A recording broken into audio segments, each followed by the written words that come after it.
In order to get a verse section, what producers would do is they would filter out the high end and they just leave this bass space in here for the rapper to rap. And then when the chorus came back around, they bring all the frequencies back. So you have a verse section and a chorus section, 2-for-1 sale. Bitch that you would know, I'm out of this, cause you wanna be below. Y'all niggas in love with the S. Oh.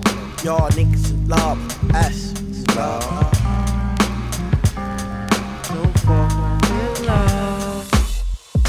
One of my favorite Dilla bass lines, though, actually came from his Moog synthesizer, which was custom made by Robert Moog himself. Just focus on how much his bass line rattles the low end of the song and meanders in and around the beat.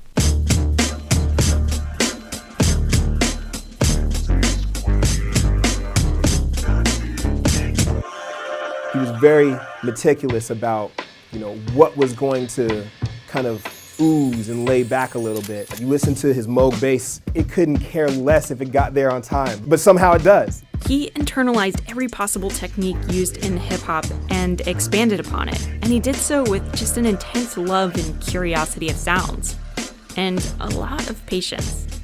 If we look back at E=MC², we've got an incredible sub-bassy low end, and a sample from an incredibly off-the-wall song by Giorgio Moroder. Energy equals MC squared. Something that makes this record stand out is the how he extended it. Because if you just listen to it, kind of only goes for a few beats, and he was able to extend it as far as he wanted. Energy equals.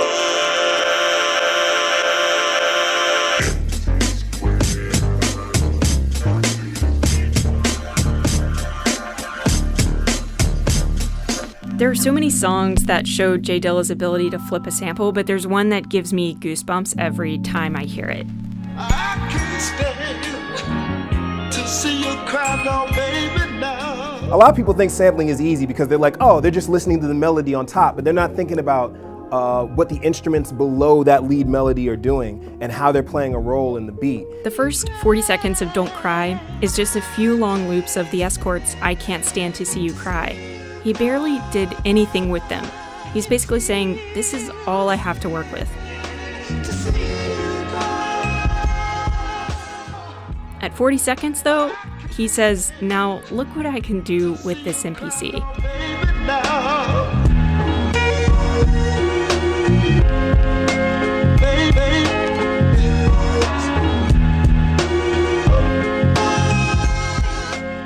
Instead of chopping to the melody, he chopped up a handful of kicks and snares throughout the entire song, regardless of the melody on top of it.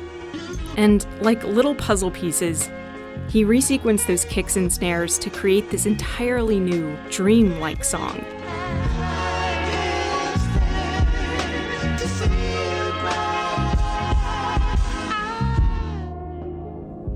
I think Dilla was just super funky. A lot of that had to do with, him being willing to not care if the record speeds up or slows down as long as it feels good, and just throwing that care out the window and just being like, forget quantize, man. It does what I say it does. And then, just rocking like that. Akai has released a steady stream of MPCs since the MPC 60 and 3000.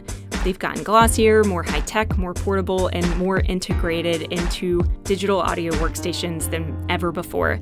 But those 16 pads and scroll knob have persisted, and that tactile design has even influenced the design of countless other pieces of audio software. In the instruction manual for the MPC 3000, Roger Lynn gives an introduction. And in that introduction, he asks the people that use the MPC to treat it like an instrument. It's like the modern-day piano or violin. And even though a lot of people say J Dilla never read the manual for the MPC 3000, he still internalized that same idea. He used his MPC like Jimi Hendrix played his guitar or John Coltrane played the saxophone. It was an extension of himself. That's probably why, out of all the MPCs used by countless hip-hop producers and beat makers over the years, J Dilla's is in a museum.